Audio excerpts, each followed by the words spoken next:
52 inscrits à ce webinaire de la Maison de l'Europe Angers et Maine-et-Loire Europe Direct, où nous accueillons notre conférencier Jean-Arnaud de Reims sur la thématique de la Croatie, espoir et désillusion européenne. Jean-Arnaud de Reims est journaliste, il est rédacteur en chef du site internet d'information Le Courrier des Balkans. Il écrit également pour Ouest France et Le Monde diplomatique. Et je vous recommande deux de ses livres, dont la référence apparaîtra dans le texte, dans la rubrique Converser. Donc, le premier, c'est Là où se mêlent les eaux des Balkans au Caucase, dans l'Europe des confins. Et puis le deuxième, qui est antérieur à celui-ci, qui s'intitule Comprendre les Balkans, histoire, société et perspective. Je tiens à remercier Ivan Jurasinovic, qui est administrateur de notre Maison de l'Europe et qui a contribué à mobiliser le réseau des Croates en France. Donc, ils sont nombreux à être avec nous ce soir, je les en remercie. Je remercie également tous ceux d'entre vous qui, en amont du webinaire, nous ont transmis leurs questions, dont Jean-Arnaud a pris connaissance. Donc, je remercie Jean-Pierre, Clara, Louise, Bruno, Svatko, Eva, un autre Bruno, et puis Nédine, qui est le dernier à passer ses questions. Donc, je vais sans plus attendre passer la parole à Jean-Arnaud de Reims, qui va s'exprimer pendant une petite heure. Ensuite, tout au long de son exposé, vous pourrez, par écrit, via le chat, poser les questions qui vous viendront à l'esprit. Je m'efforcerai d'en faire la synthèse pour que Jean-Arnaud y réponde à partir de 19 heures pendant un quart d'heure, 30 minutes maximum. À vous, Jean-Arnaud, et merci encore. Merci beaucoup, Jean-Marc. Bien, bonsoir à tous. Dobroveče svima. Merci à la Maison de l'Europe d'Angers de me donner l'occasion de parler ce soir de la Croatie. Alors, c'est vrai que cette conférence, elle a une histoire un petit peu compliquée qui est due au contexte dans lequel nous vivons tous. Elle aurait dû avoir lieu au printemps, au mois de mai, quand la Croatie, pour le coup, assumait pour la première fois de son histoire la présidence du Conseil de l'Union européenne. Et puis, bon, ça n'a pas été possible, bien évidemment, à cause du Covid. Elle a été décalée, reportée à ce 19 novembre, mais finalement, nous devons la tenir en ligne, en visioconférence, ce qui est un moindre mal, bien sûr, même si je regrette un petit peu tout de même de ne pas avoir eu cette occasion de revenir dans votre belle ville d'Angers. Mais bon, voilà, on va faire ce que l'on peut dans le contexte qui est celui dans lequel nous vivons tous. Alors, je vais vous parler de la Croatie aujourd'hui dans sa dynamique et ses contradictions européennes, euh, en mettant cela bien évidemment en perspective historique, parce que je crois que c'est nécessaire. Je pense que parmi vous, les gens qui sont réunis à cette visioconférence, comme le disait Jean-Marc Minier, il y a à la fois des gens qui sont peut-être croates ou qui connaissent bien la Croatie, d'autres qui connaissent sûrement moins ce pays. Alors c'est toujours un petit peu compliqué de parler à des gens qui connaissent très bien et d'autres qui connaissent moins. Je vais essayer de faire une synthèse en sachant de toute manière que nous aurons du temps après mon exposé pour débattre, discuter de manière tout à fait ouverte sur les points que j'aurais évoqués ou sur ceux que j'aurais oublié d'évoquer. Les omissions sont parfois pires encore que toute chose. Alors, je crois, pour commencer, je vais dire une banalité, un truisme, mais qui est quand même assez vrai dans le cas de la Croatie, c'est que ce pays est véritablement un pays sur lequel circulent en France et en Europe occidentale des images très contradictoires. Si vous dites Croatie aujourd'hui, pour la plupart des Français, quelle réponse peut-on obtenir? Je pense qu'il y a deux types de réponses très contrastées. Il y a certainement la réponse première aujourd'hui sera celle d'une destination assez paradisiaque pour les vacances, avec la mer Adriatique, les îles et le soleil. La Croatie elle-même est de manière bien légitime, a beaucoup contribué par des campagnes de communication très dynamiques à donner cette image-là du pays qui, pour le reste, n'est pas fausse, mais, et c'est une des premières contradictions, ne concerne pas tout à fait l'ensemble de la Croatie. J'étais moi-même à Zagreb et puis du côté enfin en Slavonie occidentale, du côté de Sisak il y a une quinzaine de jours, où j'ai, comme toujours en cette saison, profité de la brume slavone.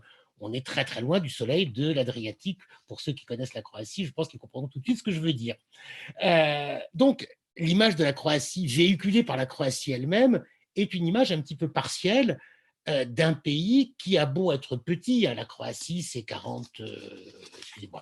56 500 km², j'avais noté le chiffre pour en être sûr, donc c'est un dixième de la France à peu près, mais c'est un pays qui, tout en étant de taille modeste à l'échelle européenne, connaît une extrêmement grande diversité de milieux naturels, de paysages. Première des contradictions, des paradoxes croates. Je reviens à l'image de la Croatie. Si l'on pose cette question à des Français aujourd'hui, la Croatie, vous associez ça à quoi? Première réponse, la mer, le soleil, les vacances, et puis l'autre réponse, la guerre. Et là, pour le coup, le tableau est beaucoup moins idyllique. Alors, je crois qu'aujourd'hui, cette image, cette association de la Croatie à la guerre est en train de s'éloigner assez largement de l'imaginaire associé à ce pays, mais chez beaucoup de gens, cela demeure présent. Pour le coup, nous sommes la date et le choix, le fait du hasard, mais nous sommes le 19 novembre, au lendemain de l'anniversaire du 18 novembre, de la chute de la ville de Vukovar, qui est très certainement l'événement le plus tragique des guerres de Croatie et celui qui est le plus lourdement chargé d'émotions et de symboles. C'était le 18 novembre 1991, donc il y a déjà 29 ans et un jour. Mais chaque année, cette date du 18 novembre est bien évidemment commémorée. Donc deux images déjà pour commencer tout à fait contradictoires. Des vacances paradisiaques, mais il n'y a pas si longtemps que cela tout de même la guerre. Seconde contradiction, seconde paradoxe croate, cette diversité physique, cette diversité du relief, des paysages. Alors là, je vais mettre une carte qui permettra tout de suite de comprendre, mais une carte que beaucoup d'entre vous connaissent, bien évidemment, celle de ce pays à la forme tout de même très particulière, ce croissant croate, avec cette longue façade maritime sur l'Adriatique, et puis la Croatie continentale, la Croatie pannonienne, Zagreb, et puis surtout tout ce que l'on appelle la Slavonie, donc toutes les régions, si vous voulez, pour aller vite, à l'est de Zagreb, mais qui sont des régions très importantes, qui concentrent une partie importante de la population et qui, durant longtemps, étaient économiquement très importantes pour la Croatie, même si ce sont aujourd'hui des régions, pour le coup, très, très, très sinistrées. J'en reparlerai un petit peu plus tard. Dernière des paradoxes, des contradictions, des points compliqués. Je suis effectivement, comme le rappelait Jean-Marc Minier, rédacteur en chef du Courrier des Balkans, et le Courrier des Balkans parle de la Croatie. Or, certains en Croatie vont dire que dites-vous là, monsieur? La Croatie, c'est pas les Balkans. Alors, là, il faudrait, et je crois que c'est important, revenir sur ces termes. Non pas pour apporter des réponses définitives, mais pour comprendre combien les termes, les mots que l'on utilise sont souvent chargés d'une histoire complexe et que certains mots peuvent compliquer les choses plus qu'ils ne les simplifient. Alors déjà, ce mot de Balkan, qu'est-ce qu'il veut dire? Les Balkans, c'est à l'origine, hein, si on fait l'étymologie de ce terme, c'est la manière dont les Turcs, les Ottomans, appelaient une montagne partagée entre la Bulgarie aujourd'hui et la Serbie, que les Bulgares et les Serbes appellent eux-mêmes la Stara Planina, la vieille montagne. Et puis, c'est au début du 19e siècle qu'un géographe allemand, Auguste Zeuyn, a utilisé ce mot de Balkan pour désigner un espace beaucoup plus large, tout ce que l'on peut appeler l'Europe du Sud-Est ou bien la péninsule balkanique, c'est-à-dire l'espace qui serait compris entre la mer Adriatique, la mer Noire et la mer Égée. Par métonymie, si vous voulez, c'est ce procédé de rhétorique où on prend la partie pour désigner le tout. Donc, il a utilisé ce mot de Balkan pour désigner un espace beaucoup plus vaste. Sauf que ce géographe, ce Zeuyn, n'a jamais dit où commençaient ni où s'arrêtaient les Balkans. Si je vous dis péninsule balkanique, ça ne résout rien de plus. Si je vous dis par contre péninsule ibérique, là oui, c'est un terme qui a une définition simple et incontestable en géographie physique. C'est tout ce qui se trouve au sud de la barrière des Pyrénées, qu'il y ait 2 États comme aujourd'hui, 3 peut-être, voire plus dans l'avenir. Peu importe, on voit tout. La péninsule ibérique, on sait ce que c'est. La péninsule balkanique, non. Ces limites n'existent pas. Parce que ce terme, d'autant que ce terme de Balkan, à partir du 19e siècle, va se charger de toute une série de connotations particulières dans la perception, dans l'imaginaire occidental. Des perceptions, pour le coup, à la fois souvent négatives, euh, pas que négatives. Les Balkans peuvent aussi faire rêver, comme l'image d'une autre Europe différente. Mais alors, j'en reviens quand même au cœur du sujet, la Croatie, c'est dans les Balkans, ça n'y est pas. Je vais vous raconter une petite histoire toute simple. Quand on va dans la ville de Trieste en Croatie, donc on est là, si vous voulez, attendez, je vais mettre une autre carte, excusez-moi, on est donc, pourquoi l'autre carte n'apparaît-elle pas? Voilà, non, bon, bah, écoutez, tant pis. Restons sur cette carte-là. Trieste se trouve voilà, à la frontière slovène, donc pas loin non plus de la Croatie. Quand vous allez à Trieste, les gens de Trieste, en Italie, sont très fiers, aujourd'hui en Italie, sont très fiers de vous dire souvent que leur pays est la porte des Balkans.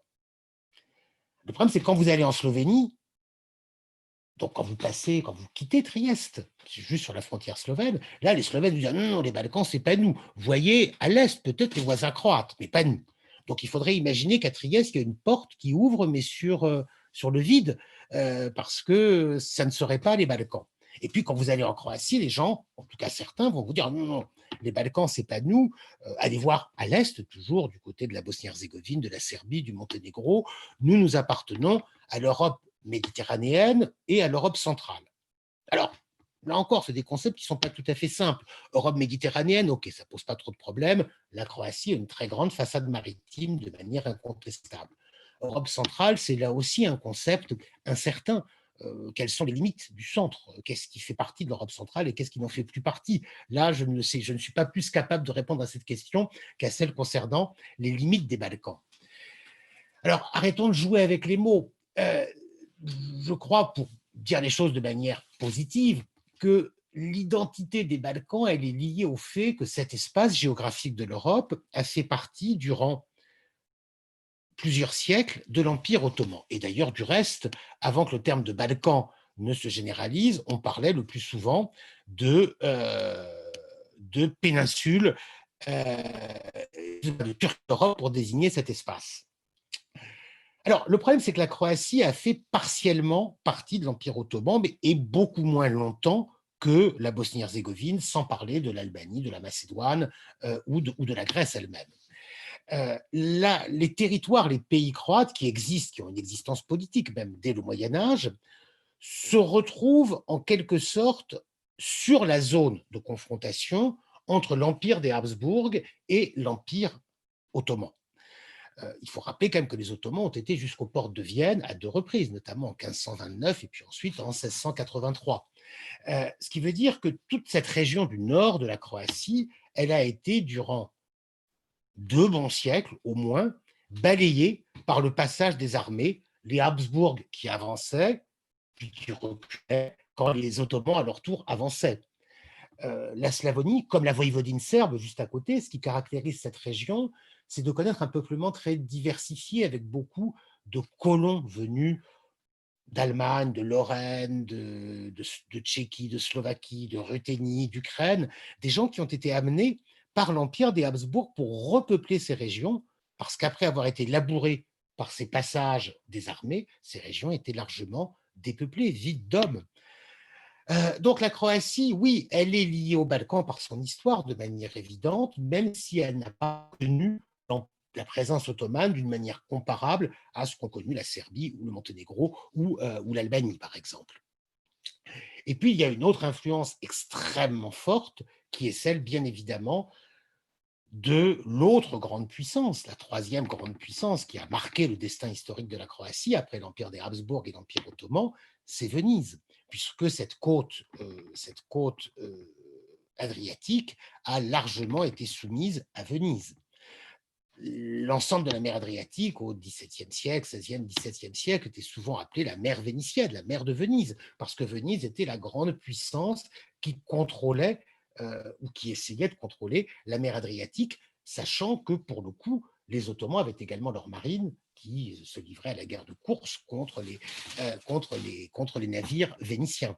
Alors là, dès que l'on parle de la mer Adriatique, il y a bien sûr, associé à la Croatie, la ville de Dubrovnik, l'ancienne Raguse, qui pour le coup n'était pas vénitienne, qui était même concurrente de Venise, même si elle partageait largement la même culture. Pour le coup, Raguse était, il faut toujours le rappeler, était vassal, théoriquement, de l'Empire ottoman, était vassal de la Porte, mais avec une autonomie très large de république marchande et de marins.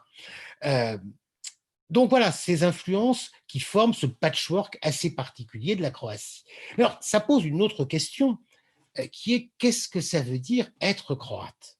Et là, on en revient, on en arrive à un problème qui est commun à énormément de régions en Europe et pas seulement, qui est que les frontières des États ne coïncident pas avec les sentiments d'appartenance nationale. Je dis bien les sentiments d'appartenance nationale, c'est toujours subjectif, le fait de se sentir croate, français ou n'importe quoi d'autre.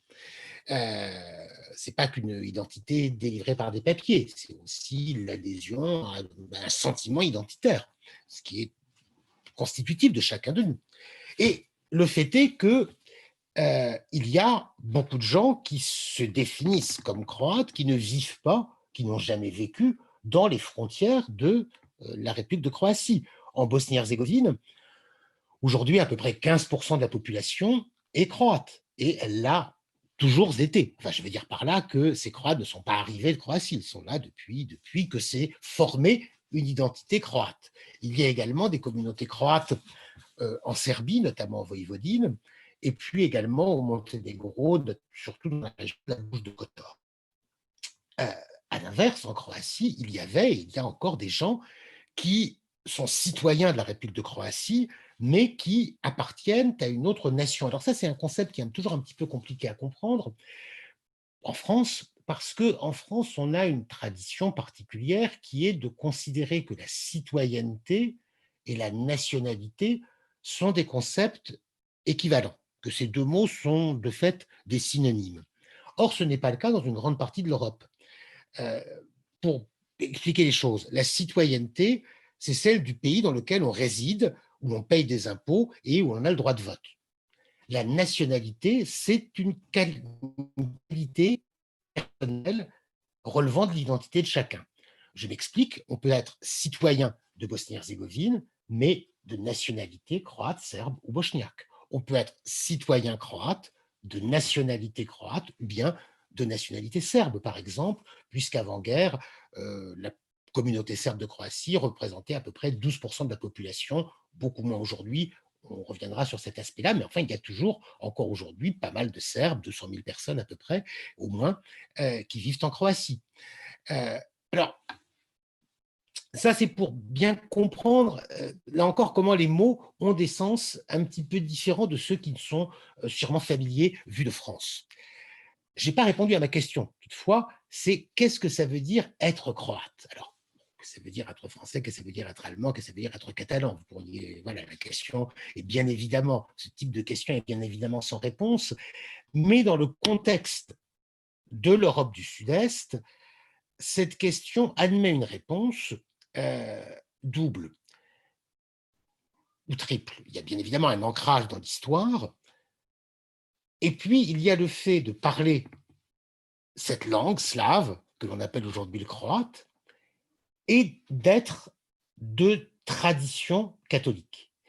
Puisque dans cette Europe du Sud-Est, dans cette Europe des Balkans, que les amis croates me laissent utiliser ce terme sans se vexer, les appartenances, les identités nationales sont toujours corrélées aux identités religieuses. C'est un legs de l'histoire qui s'explique par différentes raisons. C'est peut-être pas le moment d'épiloguer sur ce point, mais le fait est qu'on ne peut pas être serbe, mettons, sans être de tradition orthodoxe, tout comme on ne peut pas être croate sans être de tradition catholique. Alors, nuançons un petit peu, de deux manières. J'ai bien dit tradition, pas confession. Ça veut dire qu'on peut très bien être parfaitement athée. Mais voilà, on a des ancêtres qui étaient catholiques ou bien qui étaient orthodoxes dans le cas des Serbes. Donc on s'inscrit dans une tradition, ce qui est indépendant, ce qui est à dissocier de la foi et de la pratique religieuse que l'on peut avoir ou pas à titre personnel. Autre manière de nuancer, dans le cas croate, on est sur une définition peut-être un petit peu plus ouverte dans la pratique, plus ouverte, moins stricte que dans le cas des pays orthodoxes comme la Serbie ou la Macédoine, où véritablement l'appartenance religieuse, pour des raisons historiques, est constitutive de l'identité nationale. Dans le cas de la Croatie, il y a une histoire politique avant même la Yougoslavie, avant même l'indépendance, qui fait que des gens qui n'étaient pas catholiques pouvaient se sentir partie intégrante de la nation politique croate. Je pense notamment aux communautés juives. Là, je me place au 19e siècle ou avant. Hein. Bien sûr, le 20e siècle, en l'occurrence, a été plus que douloureux. Mais ceci étant, malgré ces petites nuances qu'il faut apporter, fondamentalement, être croate, c'est s'inscrire dans une tradition catholique et c'est le point commun. Mettons, à ces gens qui ont vécu, à ces régions qui ont vécu durant des siècles dans l'empire des Habsbourg, l'empire très catholique s'il en est, dans les brumes slavones, et avec les gens qui au contraire ont vécu en territoire vénitien, la République de Venise étant également bien évidemment terre catholique sur les bords de mer. Donc ça c'est le point commun à cette diversité croate. Alors, la Croatie et les Balkans, ok. La Croatie et la Yougoslavie. Là, je crois qu'il est important de rappeler, faire des petits rappels historiques rapides. Tout d'abord, ce mot Yougoslavie, qu'est-ce qu'il veut dire? Il veut dire Yougoslavia, le pays des Slaves du Sud. Youg, c'est le Sud dans toutes les langues slaves. Yougoslavia, c'est le pays des Slaves du Sud. Et cette idée que les Slaves du Sud, donc en l'occurrence les Croates, les Bosniaques, les Monténégrins, peut-être les Bulgares, les Macédoniens, les Serbes, avaient quelque chose de commun, eh bien, c'est une idée qui a été largement théorisée par des intellectuels croates. Je pense notamment au XIXe siècle, à Ljudevit Gaj et à quelques autres. L'idée de Yougoslavie, elle a été conçue par des intellectuels croates. L'idée, voilà, nous sommes les Slaves du Sud, il faut que nous trouvions un cadre de rapprochement. Alors, dire que l'idée yougoslave, comme concept intellectuel et comme concept politique, est née en Croatie, ne veut pas dire que les Croates ont tous été très, très, très satisfaits de la manière dont cette idée s'est concrétisée au XXe siècle. La première Yougoslavie, elle est née en 1918, il y a un peu plus de 100 ans, sur les décombres du premier conflit mondial, de la Première Guerre mondiale. Première Guerre mondiale qui s'est achevée avec quelque chose que personne n'avait prévu. Je pense qu'en 14, on pouvait imaginer que l'Empire ottoman allait disparaître, mais personne en 14 ne pouvait imaginer que l'Empire des Habsbourg, que l'Empire d'Autriche-Hongrie allait lui aussi disparaître. Or, c'est pourtant ce qui s'est produit 4 ans après le début de la guerre. Donc, sur les décombres de ces empires, a été créé ce qui s'est appelé le royaume des Serbes, des Croates et des Slovènes. C'était son premier nom, sous le sceptre de la dynastie serbe des rois de Serbie, des Karađorđević. Beaucoup de responsables, de dirigeants politiques croates et d'intellectuels croates ont approuvé la création de ce nouvel État. D'autres avaient conservé une forme de nostalgie pour l'Empire qui, même là depuis des siècles et des siècles, qui disparaissait, ce qui est bien normal. Mais une partie donc importante de l'intelligentsia croate a adhéré à ce projet de réunion, avec peut-être pour certains des réserves, mais globalement a adhéré. Par contre, très vite, la déception est venue. La déception est venue, pour la faire courte, parce que cet État, qui s'est d'abord appelé Royaume des Serbes, des Croates et des Slovènes, et qui a pris en 1929 le nom de Royaume de Yougoslavie. Mais c'est la même chose, la même réalité territoriale et politique. Ce royaume s'est tout de suite caractérisé par un caractère autoritaire et très centralisé autour de Belgrade et autour, bien évidemment, des rois et du nationalisme serbe, tenant lieu avec cette confusion entre nationalisme serbe et ce qu'on a appelé le yougoslavisme. Donc, autant l'idée yougoslave est largement née en Croatie, autant très vite les Croates ont été déçus par sa réalisation. J'insiste sur ce point, parce que ça veut tout de même dire que les Croates ne peuvent pas dire que la Yougoslavie n'est pas n'est pas de leur fait, quelque chose qui leur a été imposé parce que l'idée, elle est née en Croatie. Et puis, il n'y a pas que ça. La principale critique de cet État yougoslave, royal, de la Yougoslavie royale, a été portée par des partis, on va dire, nationaux dans les différentes régions de la Yougoslavie. Dans le cas de la Croatie, c'était un parti agrarien principalement, le parti paysan croate, euh, mais aussi et surtout peut-être par les communistes qui très vite, dès le début des années 20, définissent la Yougoslavie comme une prise, la Yougoslavie royale comme une prison des peuples. Et la réponse à tout cela sera la naissance de la nouvelle, de la seconde Yougoslavie, celle du maréchal Tito, celle des partisans durant la Seconde Guerre mondiale. Là encore, les Croates ne peuvent pas dire qu'ils n'y sont pour rien, puisque Tito, rappelons-le, était croate. Donc, je dirais, les deux Yougoslavies, dans les deux cas, ce sont un petit peu des copyrights croates, quitte à ce qu'après, sur la réalisation, on puisse avoir toutes les critiques qu'on veut, mais enfin, les Croates ne peuvent pas dire que la Yougoslavie est quelque chose qui leur aurait été extérieur ou qui leur aurait été imposé. Tito, pour parler de lui, il est né dans la région du Prekmurje, sur les confins, donc tout à l'ouest, au nord-ouest de la Croatie, sur les confins entre la Croatie et la Slovénie. Il parlait d'ailleurs pour le coup un dialecte de Prekmurje, qui était sa langue maternelle, qui fait que souvent, notamment les nationalistes serbes disaient que Tito ne parlait pas bien le serbo-croate. Sa langue de culture était l'allemand pour le coup, mais enfin Tito, gamin, était enfant de cœur, était donc, comme ce que je disais, comme tous ces bons Croates de tradition catholique. Cette Yougoslavie, cette seconde Yougoslavie, est née durant la guerre, est née de la lutte des partisans antifascistes. Et la grande force de ces partisans a été de réunir tous les peuples, les Croates, les Slovènes, les Serbes, les Macédoniens, les Bosniaques, bien évidemment, les Monténégrins, tout le monde. Et là, il y a une autre confusion ou une autre idée reçue fausse à propos de la Croatie, surtout depuis les dernières guerres, depuis les guerres des années 90 du siècle dernier. Cette idée, qui avait notamment en son temps été même Mitterrand, que les Serbes auraient été résistants et les Croates collaborateurs durant la Seconde Guerre mondiale. C'est parfaitement faux. Les Croates étaient numériquement le peuple qui a donné le plus de partisans.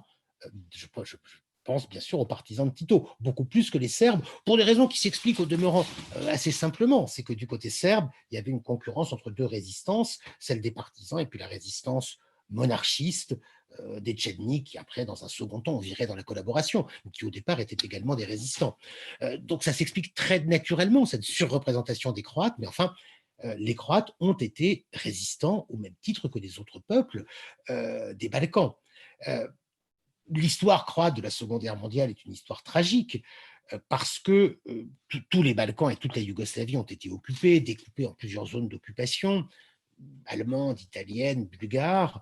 Dans le cas de la Serbie, il y avait un régime collaborationniste du général Nedic, disons comparable à Pétain, avec encore moins de compétences que Pétain, pour la faire courte. Dans le cas de la Croatie, les choses ont été un peu plus complexes.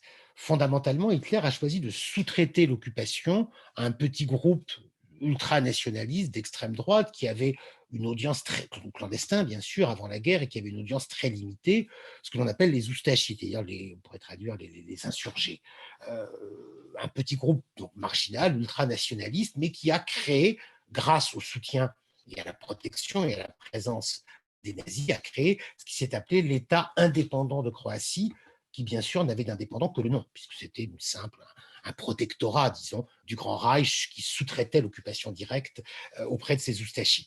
Les choses ont été d'autant plus complexes en Croatie que cet État oustachi ne couvrait pas tout le territoire croate, seulement la partie, disons, continentale, plus la Bosnie-Herzégovine, puisque une bonne partie de la côte avait été donnée à Mussolini, l'Italie ayant toujours considéré que l'ensemble de la côte adriatique, du fait du passé vénitien, devait revenir à l'Italie. Et il y avait pour le coup, jusqu'en 1945, des communautés italiennes importantes, notamment en Istrie, mais aussi dans des villes comme Rijeka. Rijeka, le grand port de Rijeka, c'est Fiume en italien. Donc là, c'est l'aventure de...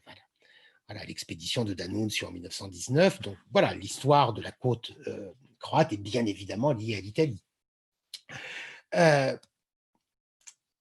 je fais ce petit rappel historique pour essayer de déminer certaines questions et certaines idées reçues qui peuvent exister sur la Croatie.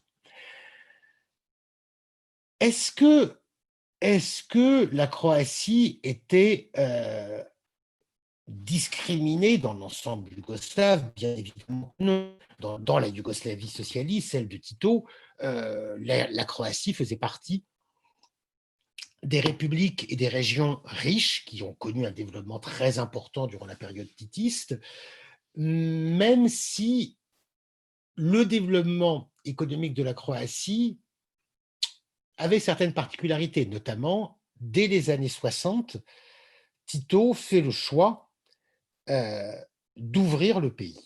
Vous savez, l'obsession des régimes staliniens, c'était de fermer les frontières, que personne ne puisse aller se balader librement, mettons en URSS ou la Pologne de l'époque, mais également que les Soviétiques ou les Polonais ne puissent pas s'en aller. Tito a fait tout l'inverse. Dès le début des années 60, il signe des conventions avec de nombreux pays, l'Autriche, l'Allemagne, mais aussi la Turquie, permettant l'émigration des Yougoslaves. Alors ça permet tout simplement de faire en sorte qu'il n'y a réellement pas de chômage. Dans des pays comme l'URSS, il n'y avait pas de chômage parce qu'on le cachait. En Yougoslavie, les chômeurs avaient la possibilité de partir travailler en Autriche ou ailleurs. Et ces gens-là, bien évidemment, renvoyaient des devises. Donc c'était un calcul rationnel. Et puis l'ouverture de la Yougoslavie, ça a aussi été, dès les années 60 également, et de manière encore plus accentuée dans les années 70-80, l'ouverture au tourisme. Et dès la fin des années 60, la côte croate devient une région fortement touristique. Ce qui veut dire que la côte croate est une des grandes pourvoyeuses de devises à l'échelle de toute la Yougoslavie, puisque ce sont des touristes allemands, français, autrichiens, italiens qui viennent et qui dépensent alors des marques, des couronnes, des francs de l'époque en Croatie. Ce qui va avoir une série de conséquences, parce que dans les années 80, après la mort de Tito, donc en mai 1980, la Yougoslavie va entrer en crise, une crise qui renvoie à deux choses, qui renvoie au contexte mondial, avec notamment en 1989 la chute du mur de Berlin, et le fait que la Yougoslavie non alignée va perdre sa position géostratégique de pont entre les deux blocs de ce monde bipolaire qui cesse de l'être. Donc des évolutions globales et puis des contradictions internes qui tiennent au fait que, surtout depuis la Constitution de 1974, la Yougoslavie est devenue une quasi-confédération, où il n'y a pas une bureaucratie communiste centrale, mais il y a des bureaucraties différentes dans chacune des républiques qui défendent toutes des intérêts différents. Donc, pour la faire courte, ce que l'on demande aux Croates, c'est d'abonder les instruments fédéraux, notamment le Fonds fédéral de péréquation pour le développement des régions les plus pauvres, le Kosovo, la Macédoine ou le Monténégro. Et les Croates, eux, ont envie de dire, mais non, là, les devises elles sont arrivées chez nous en Croatie, on a envie de les garder. Il y a une dimension de nationalisme économique qu'on a pu voir dans d'autres contextes. Je pense bien évidemment à l'Italie, avec les différences de développement entre le Nord et le Sud. Toutes choses étant différentes par ailleurs, il y a effectivement des similitudes.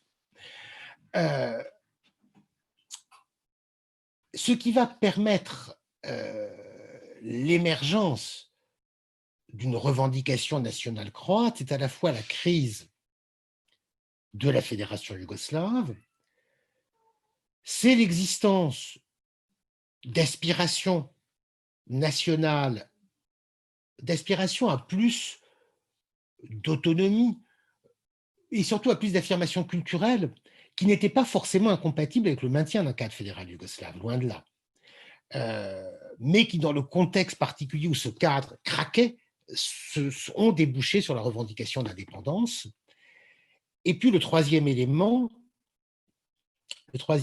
c'est l'existence d'une diaspora nationaliste prête à s'engager et à financer cette aventure-là. Alors, cette diaspora nationaliste, c'est historiquement des gens qui avaient participé à l'aventure des Oustachis durant la Seconde Guerre mondiale, donc pour le coup des vrais collaborateurs, des vrais fascistes, pour la faire courte, qui étaient partis beaucoup en Amérique latine, au Canada ou ailleurs. Mais de manière générale, les diasporas ont toujours été l'objet d'une bataille politique importante entre le régime yougoslave et puis les courants nationalistes. Le cocktail nationaliste, si vous voulez, c'est à la fois des intellectuels croates qui ont envie d'affirmer leur identité croate, ce qui n'est pas forcément incompatible avec une appartenance yougoslave. C'est la bureaucratie de la Ligue des communistes de Croatie qui a envie de défendre ses intérêts économiques. Et puis, c'est l'existence de ces courants nationalistes assez radicaux, marginaux, pas majoritaires, mais existants et avec une capacité d'action. Je vais prendre deux personnages qui sont assez emblématiques de ces contradictions. L'un, c'est celui que l'on considère comme le père de la Croatie indépendante, Franjo Tudjman, le premier président. Franjo Tudjman n'est quand même pas quelqu'un qui, toute sa vie durant, a été un nationaliste croate, loin de là. Franjo Tudjman était le plus jeune général des partisans de Tito, donc c'est quelqu'un qui a d'abord été un général communiste avant d'être un nationaliste croate. Tudjman, vous le savez peut-être, était également un fan de football. Mais le foot, pour Tudjman, ce n'était pas du tout le Dynamo Zagreb. Tudjman a été durant des années président du club partisan de Belgrade, qui était le club de l'armée yougoslave en plus. Donc, Tudjman a embrassé la cause, on va dire, nationaliste croate à partir du début des années 70, mais son évolution et son parcours politique et idéologique est extrêmement complexe. Il ne faut surtout pas le simplifier ou le caricaturer. Autre personnage très important dans cet éclatement de la Yougoslavie, le dernier premier ministre fédéral yougoslave, qui était croate, Goran Marković, qui a essayé jusqu'au dernier moment de proposer un cadre de réforme permettant de sauver la fédération yougoslave. À l'époque, d'ailleurs, le Premier ministre, mais aussi un des derniers présidents fédéraux yougoslaves dans le système de la présidence tournante, c'était aussi un Croate, Stipe Mesić, qui lui se retrouvait président de la fédération au moment où la guerre avait déjà commencé, donc dans une situation qui n'était clairement pas tenable. Mais sur l'année précédente, 90, on avait d'un côté un Croate, Tudjman, qui poussait à l'éclatement du cadre fédéral, et un autre Croate qui était à la manœuvre pour essayer de réformer le cadre fédéral en le transformant profondément, mais pour le maintenir. Donc, il n'y avait rien d'écrit a priori et n'était assurément pas toute simple. Alors, je ne vais pas du tout rentrer dans l'histoire de la guerre parce que ça prendrait trop de temps et c'est assez loin de notre sujet, mais à partir de ces éléments et de ces points de bascule ou de contradiction qui sont constitués. On a toujours besoin de la carte, Jean-Arnaud. Ah, vous ne l'avez plus? Vous ne l'avez plus? On a toujours, mais on ne vous voit pas beaucoup. Alors attends, je vais enlever la carte, effectivement. Voilà, excusez-moi, vous avez raison. Il nous reste 25 minutes. Hein. Tout à fait, tout à fait. À partir de ces, de ces points de bascule ou de contradiction, de tension de l'histoire croate, je pense qu'on peut un petit peu mieux comprendre la situation du pays aujourd'hui. Je vais, pour prendre un exemple très simple, j'ai discuté il y a 2 ans déjà avec un député nationaliste croate du parti conservateur au pouvoir, le HDZ, je ne vais pas citer ce député, qui me disait, mais voilà, c'était il y a 3 ans, on a obtenu tous nos objectifs. On a fait la guerre, on l'a gagnée, on est devenu indépendant, on a drastiquement réduit l'importance de la communauté serbe. Aujourd'hui, les Serbes ne sont plus un problème politique. On a rejoint l'Union européenne, on a rejoint l'OTAN, on a rejoint l'Union européenne, et ce député, pour le coup, de la droite du HDZ, disait maintenant ce qu'il nous reste à faire, c'est terminer le travail, faire de la Croatie un pays catholique conservateur. Alors, qu'est-ce que ça veut dire tout cela? Effectivement, la guerre, donc n'avait rien d'une fatalité. Elle s'est inscrite dans le contexte particulier de cet éclatement de l'ancien État commun yougoslave. Lors des premières élections pluripartites fin 90, le HDZ obtient une victoire relative. Il est le premier des partis, mais il est très loin d'avoir la majorité absolue. Donc, il y a d'autres forces politiques qui existent en Croatie. Par contre, il y a cette conjonction dangereuse entre un parti nationaliste décidé à faire à toute force l'indépendance croate, et puis de l'autre côté, à Belgrade, ce maître de la manipulation qu'est Slobodan Milošević, et qui en réalité voit tout son intérêt à se débarrasser de la Croatie en passant par une bonne guerre, et qui va exciter, manipuler le nationalisme des communautés serbes de Croatie qui vont devenir le prétexte à la guerre. Milošević était quelqu'un qui, pour le coup, ne s'intéressait qu'à des logiques de pouvoir. Je pense que Tudjman était véritablement nationaliste, en ce sens qu'il croyait à la vocation de sa nation. Milošević, non, la seule chose qui l'intéressait, c'était le pouvoir. La Grande Serbie, c'était un argument comme d'autres, il s'en fichait comme de sa première chemise. Mais il a bien compris qu'il y avait quelque chose à jouer pour se maintenir au pouvoir. Il avait besoin de faire éclater le cadre yougoslave, parce que si le cadre yougoslave s'était maintenu, Milošević aurait très vite été mis en minorité. Donc Milošević avait besoin de faire éclater le cadre yougoslave. Pour cela, Tudjman était un allié de circonstance très utile. Et pour faire éclater le cadre yougoslave, il fallait une bonne guerre. Et pour faire basculer la Croatie dans la guerre, la meilleure mèche à allumer, c'était celle de ces communautés serbes. Pour le coup, les communautés serbes de Croatie, rappelons-le, c'était majoritairement des populations urbaines, des gens qui vivaient à Zagreb, à Rijeka, dans toutes les villes de Croatie. Mais il y avait aussi concentration relative dans des régions très peu peuplées. Alors là, je vais remettre rapidement une carte. Des régions, pour le coup, la Lika, par exemple, et certaines régions de Slavonie, des régions frontalières de la Bosnie, où à la fois des régions très peu peuplées, notamment la Lika, mais où les Serbes étaient le majoritaire de l'ensemble des Serbes de Croatie. Ça ne représentait pas grand monde. Sauf qu'il était facile de manipuler ces communautés, ce qu'a réussi à faire Milošević. Donc le basculement dans la guerre n'avait rien d'obligatoire. Cette guerre, elle a largement été imposée à des citoyens qui n'avaient pas envie de faire la guerre, qu'ils soient croates ou serbes, parce que ces citoyens, ils avaient vécu ensemble durant des années, ils soutenaient les mêmes clubs de football, ils avaient fait leur service militaire ensemble, ils étaient voisins, copains, ils vivaient une vie normale. C'est aussi ça le principe de ce que l'on appelle la guerre civile. Ce terme, il est doublement impropre, parce qu'une guerre n'est jamais civile, c'est même l'anti-civilité par excellence. Et puis une guerre civile se double toujours d'intervention extérieure. C'est une question d'échelle. Qu'est-ce qui est les limites du pays quand le pays est en train de se disloquer? Mais en tout cas, la vraie question, c'est comment peut-on faire basculer des gens qui vivaient ensemble dans une situation de guerre?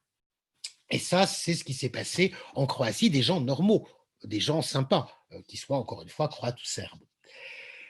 Ensuite, la Croatie a, de manière relative, gagné la guerre. C'est probablement la seule des républiques yougoslaves à avoir relativement gagné la guerre. Parce que son territoire actuel, le territoire qui était celui de la Croatie, de la République fédérée de Croatie, et puis du point de vue des nationalistes croates, effectivement, les Serbes sont passés de 12% à peu près 4% de la population. Donc 12%, c'est un problème politique. 4%, c'est une question de droit des minorités. Et effectivement, ce n'est pas un problème d'accorder à peu près des droits tout à fait acceptables à la minorité nationale serbe. Dans ce processus post-guerre, il y a eu bien évidemment un enjeu essentiel qui était celui de la justice internationale, ce qu'on appelle la justice transitionnelle, c'est-à-dire la nécessité pour des pays qui sortent d'une expérience guerrière de faire les comptes avec ce qui s'est passé durant la guerre. Alors, faire les comptes avec ce qui s'est passé dans son propre camp, c'est ça qui est difficile. Identifier, reconnaître, dénoncer les crimes des autres, c'est jamais très compliqué. Ce qui est toujours beaucoup plus compliqué, c'est identifier, reconnaître les crimes, alors pas forcément ses propres crimes, mais les crimes commis au nom de sa communauté, au nom de son peuple, du peuple auquel on appartient. Le tribunal pénal international de La Haye avait justement pour but de jouer ce rôle-là et de permettre d'identifier les responsabilités de certains soldats, de certains généraux, de certains exécutants et de certains commandants, donc, pour que personne n'ait à porter le poids d'une responsabilité collective des crimes commis, ni les Serbes, ni les Croates, parce que ce n'est pas tous les Serbes, ni tous les Croates qui ont commis des crimes, c'est monsieur Untel, le général machin, toujours. Chef de milice ou général de l'armée officielle, peu importe. Or, le fait est que le TPI a échoué dans cette mission-là. Il a échoué pour des contradiction intérieure au tribunal. Je pense que paradoxalement, l'Union européenne avait mis une condition particulière pour envisager l'adhésion des pays des Balkans occidentaux, qui était une coopération pleine et entière avec la justice internationale. Et du coup, au lieu d'apparaître comme une nécessité pour la Croatie elle-même, le tribunal est devenu une sorte de prix à payer. OK, on va devoir sacrifier quelques-uns de nos généraux pour pouvoir atteindre cet objectif d'intégration européenne. Ce qui était une perversion du sens de la justice internationale, et ça a amené ces généraux à apparaître comme des martyrs qui se sacrifiaient pour le bien de la Croatie. On pourra revenir sur cette question de la justice, de l'échec du TPI, qui est flagrant, pas seulement dans le cas croate, c'est également vrai pour la Serbie, sans parler du cas du Kosovo. Mais ce travail de mise à distance, de dire il y a des crimes qui ont été commis. Concrètement, il y a 200 000 Serbes qui ont été expulsés de Krajina à l'été 1995. Il y a eu des crimes qui ont été commis par tous les camps, d'abord par le camp serbe, mais également par le camp croate à Osijek ou en Slavonie. Et il était important que ces crimes soient jugés, pas seulement pour mettre des exécutants en prison durant 5 ans, 10 ans ou 30 ans, je dirais ça à la limite, ce n'est pas très très important, mais pour que les sociétés puissent dépasser véritablement, sans oublier, mais dépasser cet épisode guerrier. Or, de ce point de vue-là, l'objectif de la justice internationale n'a pas été atteint. Malgré cela, la Croatie a formellement fait ce qu'on lui demandait. Elle a extradé et envoyé, arrêté et envoyé à La Haye tous les généraux qui étaient inculpés. Du coup, elle a pu rejoindre l'Union européenne le 1er juillet 2013. Alors, là, c'est une date un petit peu, comment dire, là encore une fois paradoxale, excusez-moi de répéter ce mot, ce terme, parce que les Croates attendaient depuis longtemps cette adhésion, ils l'espéraient beaucoup plus tôt que cela, mais en 2013, l'adhésion, elle arrive alors que l'Union européenne est en crise institutionnelle profonde, déjà, et alors que le monde et l'Europe se remettent à peine de la crise économique, financière et économique de 2008. On est sur du micro-terme, on est sur une période de relance en 2013-2014, mais qui ne va pas avoir de conséquences positives notables pour la Croatie. Pour résumer les choses, ou simplifier un petit peu, les pays qui ont rejoint l'Union européenne en 2004, de la Pologne jusqu'à la Slovénie, ont tous énormément profité de cette adhésion. Il y a des différences régionales, mettons surtout dans un grand pays comme la Pologne, avec des régions plus ou moins développées que d'autres. Mais toutes les régions polonaises ont énormément bénéficié de l'intégration européenne. Ça, c'est pour les entrants de 2004. Ensuite, il y a les entrants de 2007, les Bulgares et les Roumains, qui avaient d'énormes espérances. Mais eux sont vraiment entrés l'année de la crise. Et donc, leurs espérances ont été très largement déçues. Et la Bulgarie et la Roumanie sont toujours les pays les plus pauvres de l'Union européenne, notamment la Bulgarie. Donc, Bulgares et Roumains, des espérances déçues en 2017. Les Croates, eux, arrivent, c'est le dernier élargissement en 2013, et pour m'en tirer avec une pirouette et une formule un petit peu ironique, ils n'ont pas été déçus parce qu'eux n'avaient pas beaucoup d'espérance. Ils ne pensaient pas que l'intégration dans l'Union européenne allait radicalement changer leurs conditions de vie, et pour le coup, du coup, ils n'ont pas été déçus. Bien évidemment, la Croatie bénéficie d'une série de programmes communautaires, mais elle n'en bénéficie pas beaucoup plus que des pays engagés dans le processus d'adhésion, et l'entrée dans l'Union n'a pas produit un choc comparable à ce qu'il a été, mettons, pour les entrants de 2004. Je vais prendre 2 exemples sur les enjeux économiques, 2 points un petit peu cruciaux. L'un, c'est la question de la construction navale, puisque la Croatie avait une spécialité industrielle. Il y avait d'autres industries, bien sûr, mais il y avait une grande spécialité croate qui était la construction navale, avec 5 grands chantiers à Pula, à Rijeka, à Trogir, Kraljevica et Split. Avant l'adhésion, donc avant 2013, on a dit aux Croates qu'il fallait ouvrir le marché de la construction navale à la concurrence libre et non faussée. Ce qui est d'une hypocrisie monstrueuse, parce qu'il n'y a aucun pays au monde où la construction navale ne soit pas très fortement subventionnée par les États. C'est vrai en Corée du Sud, c'est vrai en Finlande, c'est vrai en France, où les chantiers de l'Atlantique, non, c'est pas du tout un contexte de concurrence libre et non faussée, absolument pas, et ça ne l'a jamais été.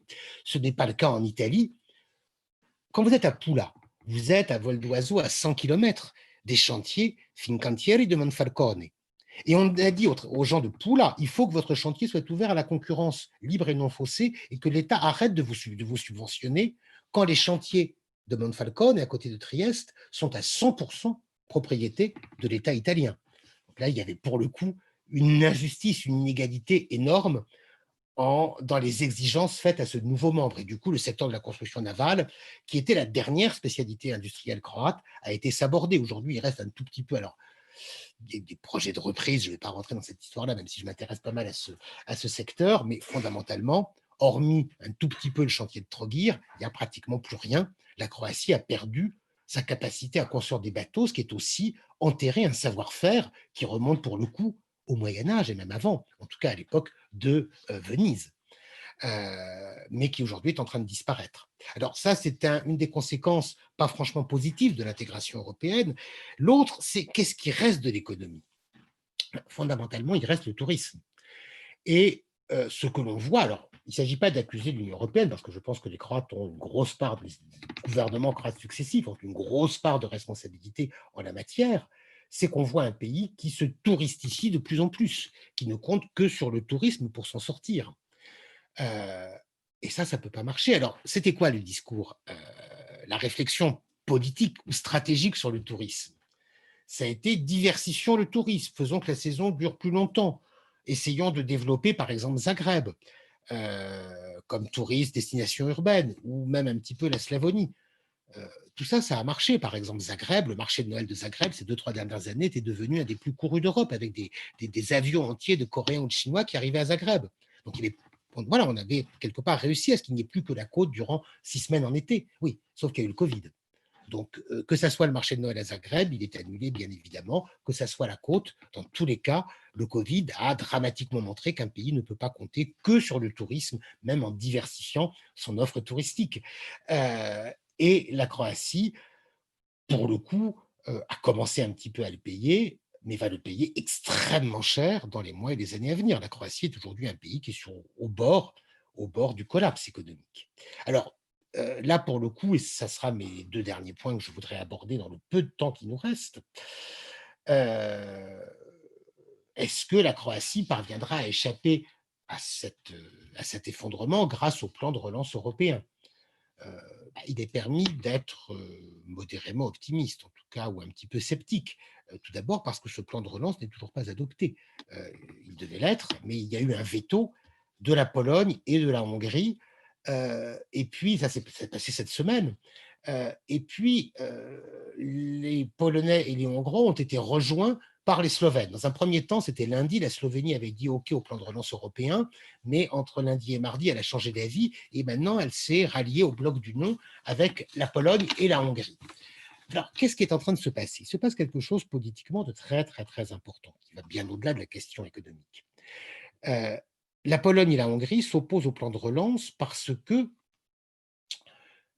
elles ne veulent pas que le versement des fonds communautaires soit lié, soit soumis à un contrôle de l'état de droit dans les pays adhérents.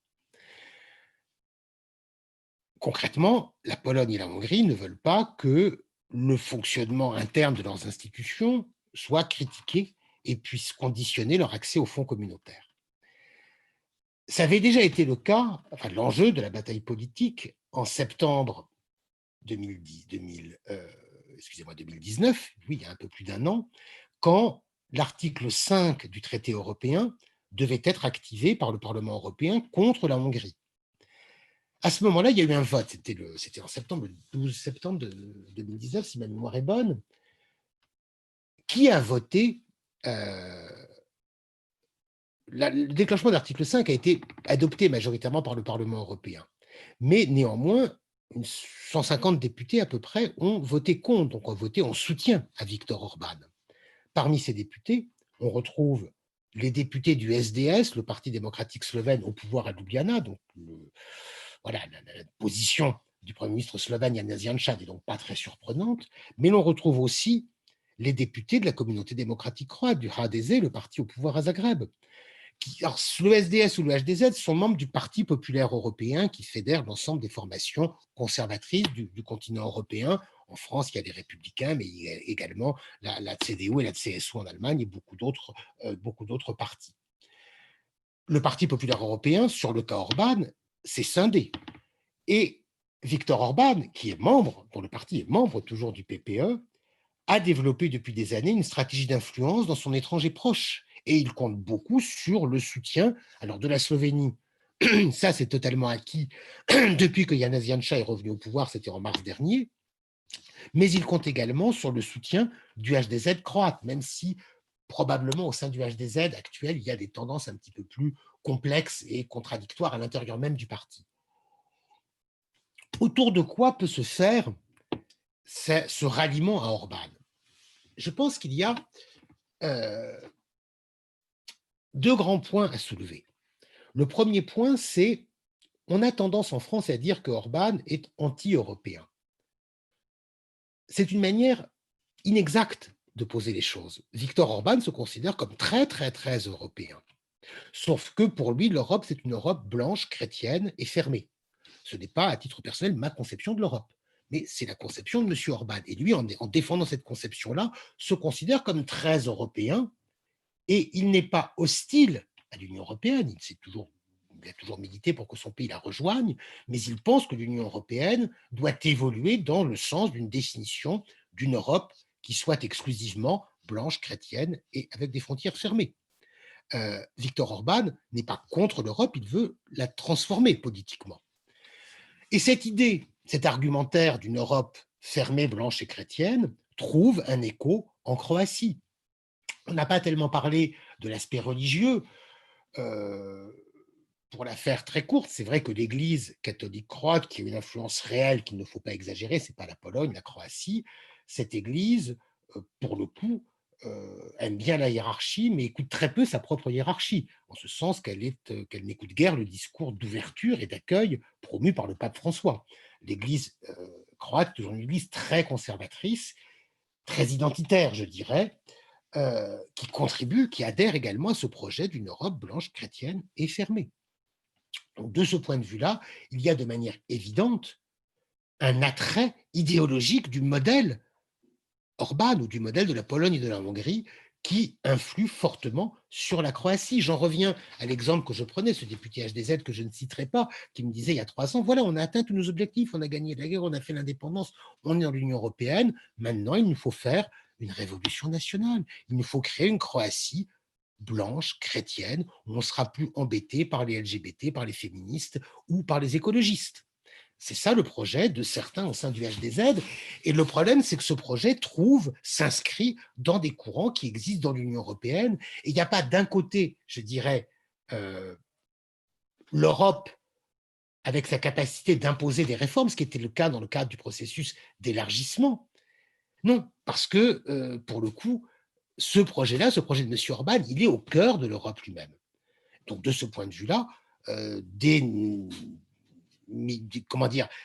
membres, des députés du HDZ croate ou des députés du SDS slovène peuvent très bien se considérer comme étant très européens en soutenant M. Orban. Seconde question importante, la question de la route migratoire et des réfugiés, des exilés qui traversent les Balkans et notamment la Croatie pour rejoindre l'Union européenne. Et là, je vais vous mettre une dernière carte qui est celle de cette fameuse route des Balkans. Ah non, attendez, c'est pas la bonne. Voilà. Est-ce que, excusez-moi, une bonne carte qui sera la dernière et que je voudrais vous montrer. Excusez-moi. Voilà, ça devrait être bon. Voilà. Cette route des Balkans, alors la carte est un petit peu ancienne. La route des Balkans, là, on est en 2015. C'était effectivement donc des gens qui partaient de Turquie, Grèce, et qui empruntaient le chemin de la Serbie, qui tombaient à partir de la fin de l'été 2015 sur les frontières fermées de la Hongrie, et qui donc passaient en Croatie pour rejoindre la Slovénie et l'Autriche. Comme depuis mars 2016, les frontières de la Slovénie et de l'Autriche sont fermées, les routes sont un petit peu réorganisées. Et aujourd'hui, l'essentiel des gens de Serbie ou d'Albanie arrivent en Croatie. Et la pression migratoire se concentre sur la pointe nord-ouest de la Bosnie quand les gens de Bosnie-Herzégovine veulent entrer en Croatie. On parle aujourd'hui, 19 novembre, de à peu près 15 000 personnes qui sont en Bosnie-Herzégovine. C'est donc très considérable. C'est beaucoup plus de monde que les passages par la Méditerranée centrale. C'est ce que hier, le rapport annuel de Frontex a été communiqué. Autant les trajets par la mer se sont raréfiés, autant la route des Balkans a repris de l'importance. Pas l'importance comparable à celle de 2015, mais une importance non négligeable. Aujourd'hui, la Croatie a de gros problèmes parce que une enquête est exigée par la Commission européenne sur l'attitude de la police croate qui maltraite systématiquement les exilés qui tentent de passer de Bosnie-Herzégovine en Croatie. Alors, moi, j'ai beaucoup travaillé sur ce sujet. Les histoires, cette semaine, il y a encore eu un reportage fracassant dans le Spiegel en Allemagne, mais ce sont des histoires que moi aussi, j'ai recueillies à de nombreuses occasions.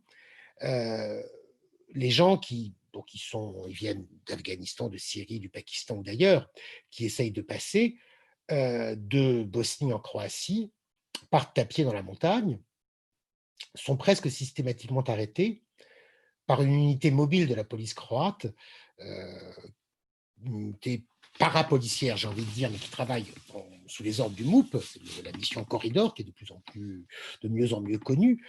Les gens, y compris les femmes, les enfants, les mineurs qui passent, se voient systématiquement voler leur argent, leur téléphone portable. Les téléphones portables sont souvent brisés devant les gens et très fréquemment, les gens sont obligés de se dévêtir, de se déchausser avant de devoir repartir pieds nus, parfois sans vêtements, dans la montagne pour repartir vers la Bosnie-Herzégovine. Il y a eu cet été des raffinements de cruauté, par exemple, à certains moments, les policiers croates traçaient une croix à la peinture orange sur les crânes, sur les têtes des réfugiés tentant de passer pour les marquer comme du bétail s'ils revenaient 2 jours plus tard. Ces pratiques sont documentées par notre travail à nous les journalistes, on a été nombreux à travailler là-dessus, sont documentées par les rapports du commissaire aux droits de l'homme, du Conseil de l'Europe et de la Commission européenne. Et aujourd'hui, la Croatie, qui continue à opposer un démenti qui n'est pas très crédible, va faire l'objet d'une enquête sérieuse de Bruxelles. Je pense que c'est un point très important. C'est un point très important parce que quels sont les objectifs stratégiques du gouvernement croate affirmé il y a à peu près 1 an? Il y en avait 2. Rejoindre la zone euro, là, pour le coup, les économies sont très partagées. Pas tous convaincus que ce soit franchement une bonne idée. Alors ça, c'est avant Covid, naturellement. Mais après Covid, je pense que l'idée ne sera pas meilleure. L'autre objectif, c'est rejoindre l'espace Schengen. Et pour cela, la Croatie, pour rejoindre l'espace Schengen, il fallait jouer du bâton et être les plus méchants possibles.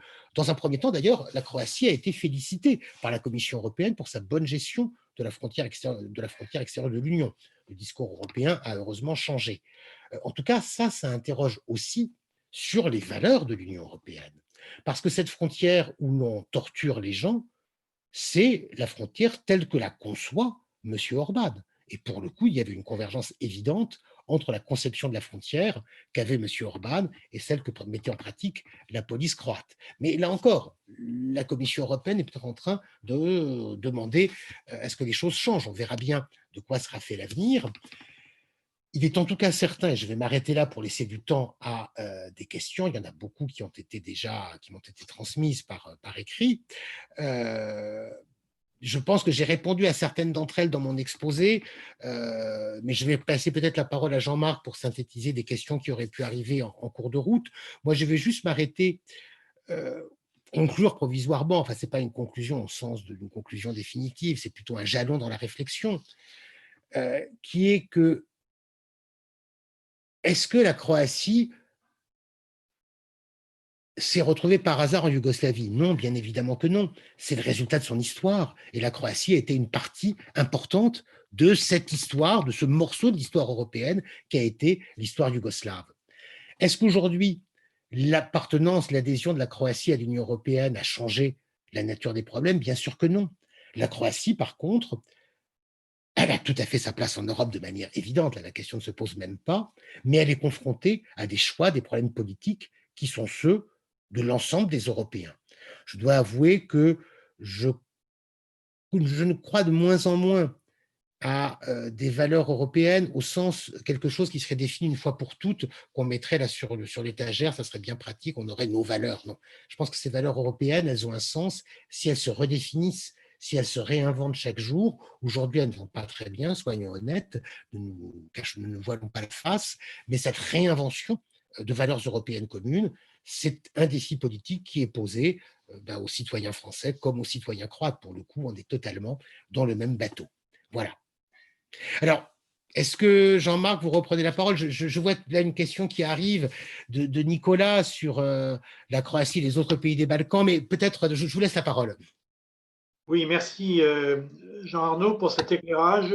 Personnellement, j'ai appris beaucoup de choses, à la fois dans la mise en perspective historique qui est toujours indispensable pour comprendre comment les choses se passent. Et puis, je dois dire que on parle peu dans la presse, en tout cas dans celle que je lis, de ce descriptif des agissements de la police croate vis-à-vis des migrations. Pour moi, ça a été une découverte. Donc, vous, journaliste, il faut que vous en parliez parce que j'ai l'impression que ce n'est pas beaucoup relayé par nos médias en France. Je sélectionne en première approche trois questions. Une à laquelle vous avez probablement en partie répondu, mais c'est la Croatie fait-elle partie de l'histoire de l'Europe? C'est Louise qui posait cette question à côté d'autres auxquelles vous avez en partie répondu. Oui, oui, enfin, de manière évidente, je pense avoir aussi répondu à celle-là. Comment dire, la question ne se pose même pas. Ou alors c'est quoi l'Europe? Est-ce que l'Europe se limite au Maine-et-Loire? Non, l'Europe ne se limite pas au Maine-et-Loire, elle ne se limite pas à la France, elle ne se limite pas aux 6 États fondateurs de l'Union européenne, elle ne se limite pas aux actuels États membres de l'Union européenne. L'histoire de l'Europe, elle est extrêmement riche par sa multiplicité, sa complexité, et la Croatie est une pièce très importante de l'histoire de l'Europe. Là-dessus, il n'y a aucune question, aucun doute possible. La deuxième question porte sur l'état de l'opinion publique croate par rapport à l'Union européenne. Je n'ai pas eu l'occasion de regarder les enquêtes qui sont faites dans tous les États de l'Union pour savoir si, pour les Croates, l'Union européenne est une bonne chose. Alors, pour l'anecdote, figurez-vous que 60% des Britanniques, dans la dernière enquête, considèrent que l'Union européenne est une bonne chose. Vous voyez, on n'est pas à l'abri de certains paradoxes. Mais revenons à l'état de l'opinion croate par rapport à l'Union. Alors, je n'ai pas les derniers chiffres non plus. Je suis toujours un petit peu, comment dire, un petit peu circonspect par rapport à ces chiffres. Vous prenez par exemple, la question est aussi posée aux pays candidats. Vous allez demander aux Albanais, est-ce que vous pensez que l'Union européenne est une bonne chose? Ben oui, il y a 90% des Albanais qui disent oui. Au nom de quoi ils diraient non, c'est une mauvaise chose. La question, justement, n'a pas de sens. Prenons le cas de qui, lui, est membre de l'Union européenne depuis 7 ans. Il y a le problème que je n'ai pas évoqué, là pour le coup c'est un oubli de ma part, la Croatie est un pays qui se vide de sa population. La Croatie est un pays qui connaît un exode massif. Alors, vous répondez à une question de Bruno, là, voilà, alors je réponds aux deux questions en même temps. De cette émigration massive. Massive, de ces forces vives. Alors la formule peut paraître un petit peu, comment dire, force vive, un peu stéréotypée. Ce que je veux dire par là, c'est d'un côté des diplômés, mais aussi des gens qui ne sont pas forcément des diplômés du supérieur, mais qui ont un métier.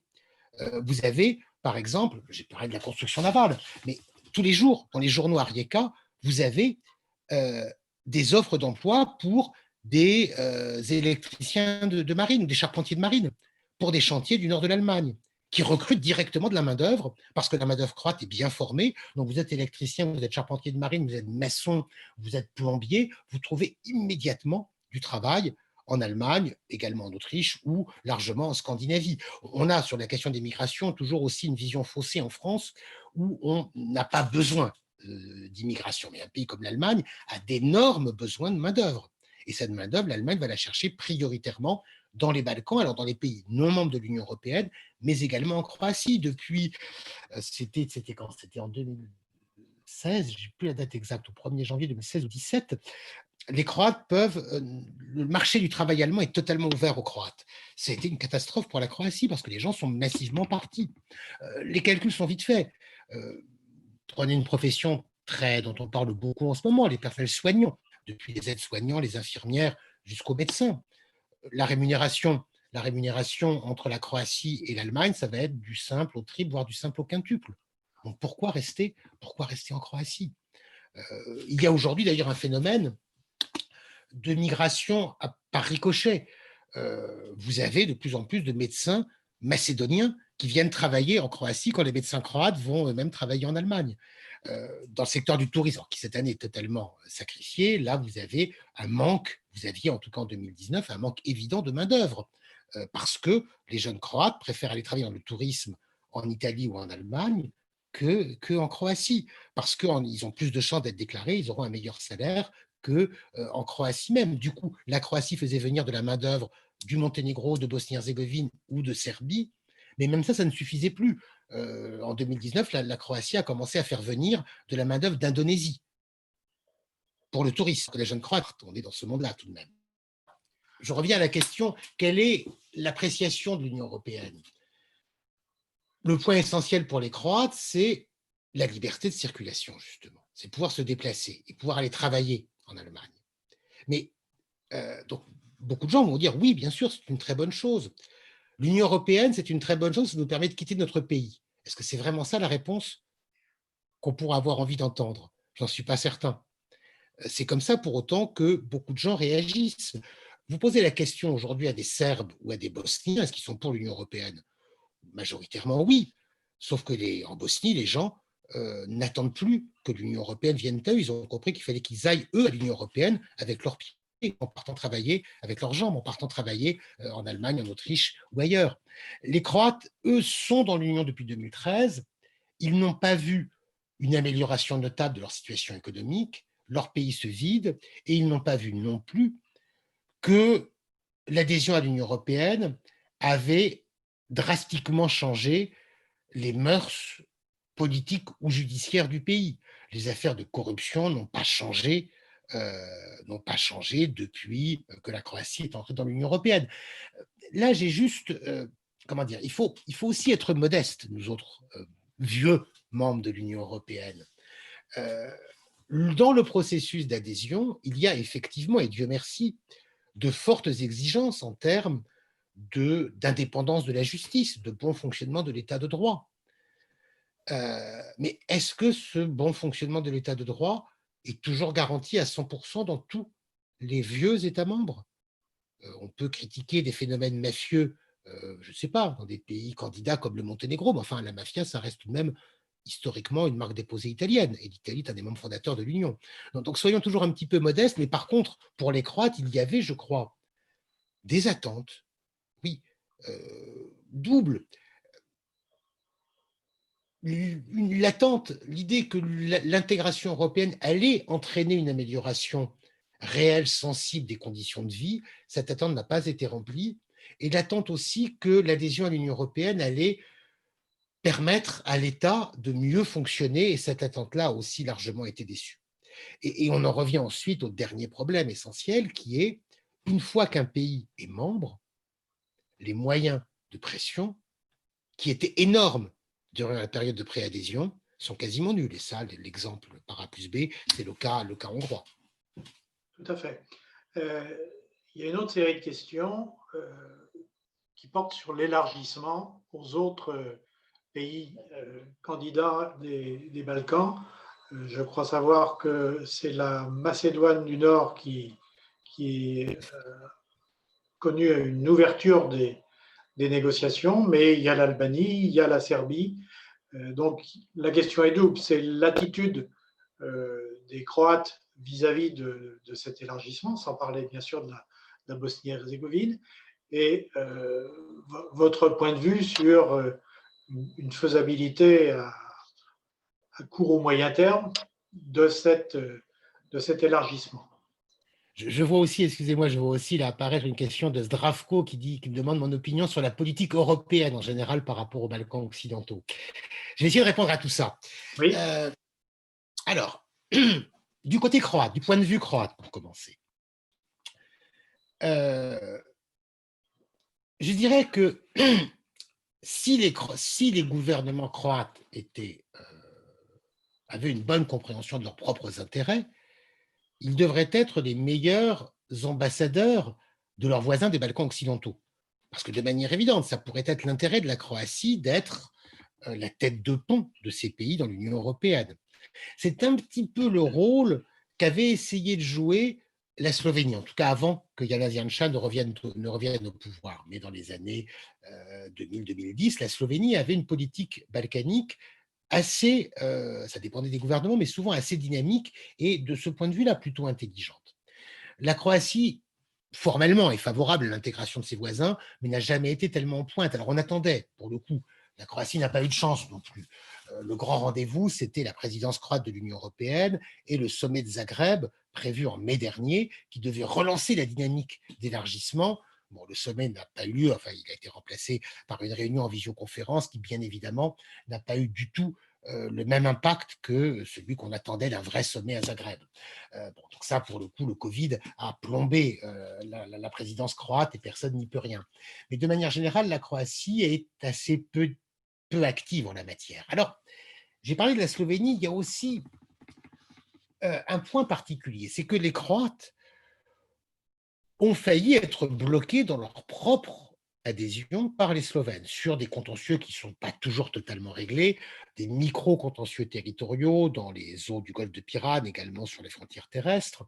Ça peut paraître vraiment des querelles picrocolines, mais qui ont failli bloquer la Croatie. Du coup, la Croatie a parfois eu la tentation de dire ben, les Slovènes ont voulu nous bloquer, nous on pourra aussi utiliser cet argument, ce veto que a tout État membre de l'Union européenne à l'arrivée d'un nouvel État membre pour essayer de solder nos comptes avec nos voisins, en pensant notamment, alors un petit peu peut-être aux voisins monténégrins, même si la querelle de Prevlaka est non résolue, mais surtout aux voisins serbes. Là, la tracé de la frontière n'est toujours pas définie, pour une raison simple, qui est que la frontière n'avait pas été cadastrée de manière satisfaisante, ni à l'époque yougoslave, ni à l'époque pré-yougoslave.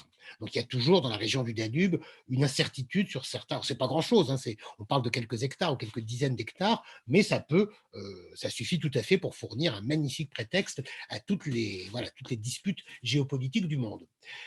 En réalité, pour le coup, cette relation serbo-croate ou croato-serbe, elle est un petit peu particulière. Aujourd'hui, soyons clairs, il n'y a pas de contentieux réel entre les deux pays.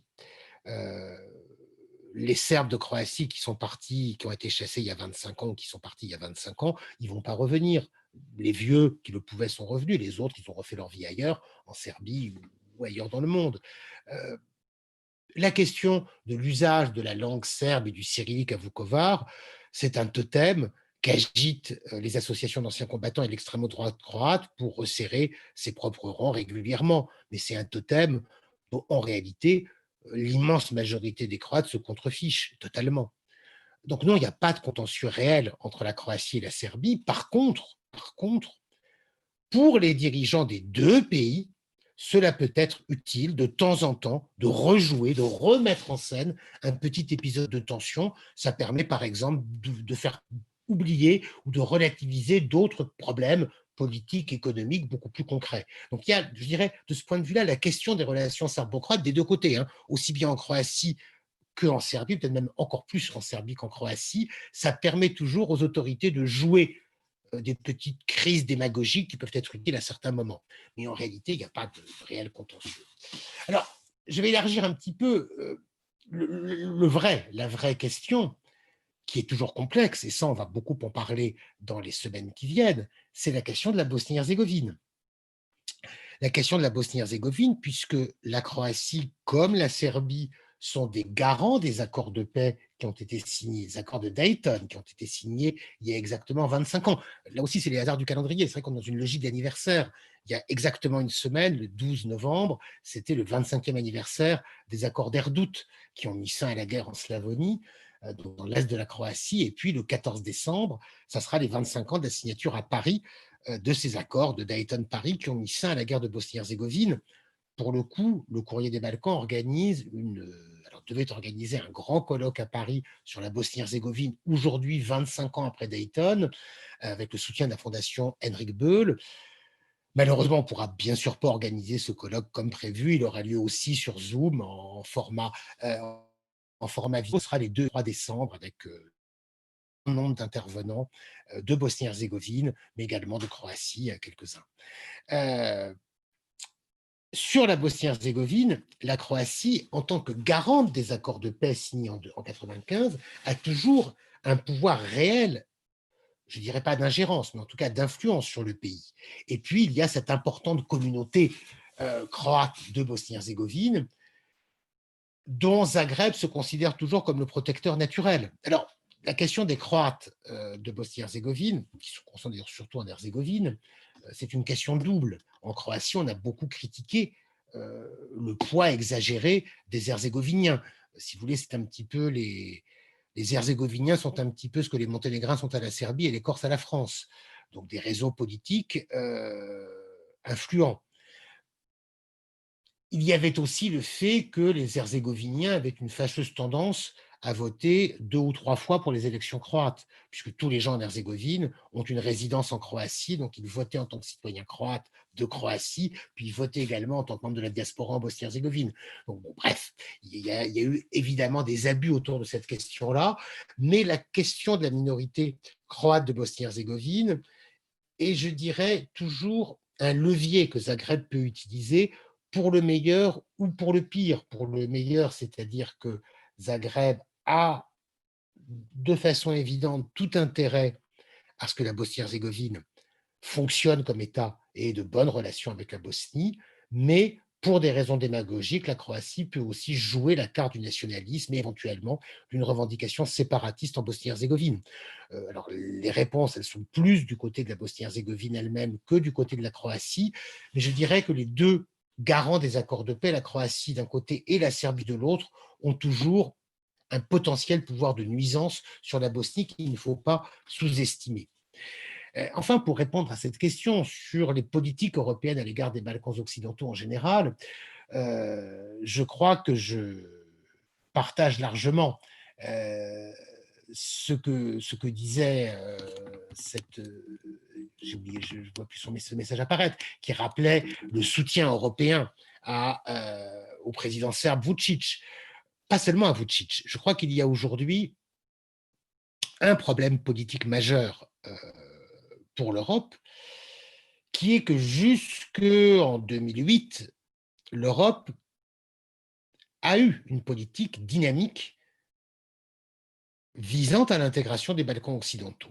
Depuis, ce n'est plus le cas parce que, du fait de sa propre crise interne, l'Europe n'est plus capable de proposer de manière dynamique la perspective politique de l'élargissement.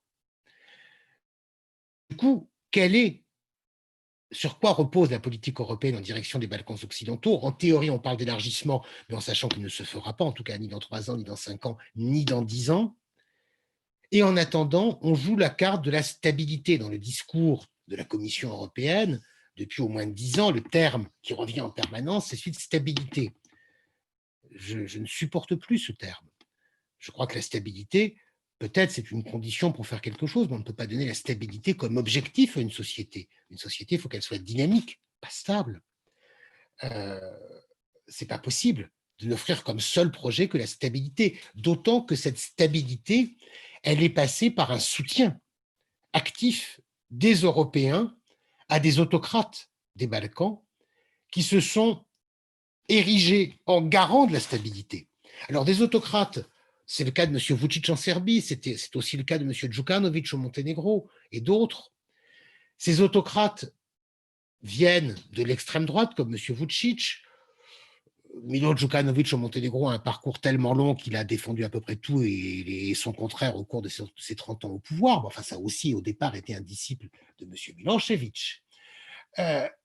Ces dirigeants, quel que soit leur passé, se prétendent tous formellement pro-européens, avec ce paradoxe qui est que quelqu'un comme Vučić en Serbie est devenu pro-européen précisément au moment où la perspective réelle de l'intégration de la Serbie s'est éloignée, s'est dissipée dans les brumes.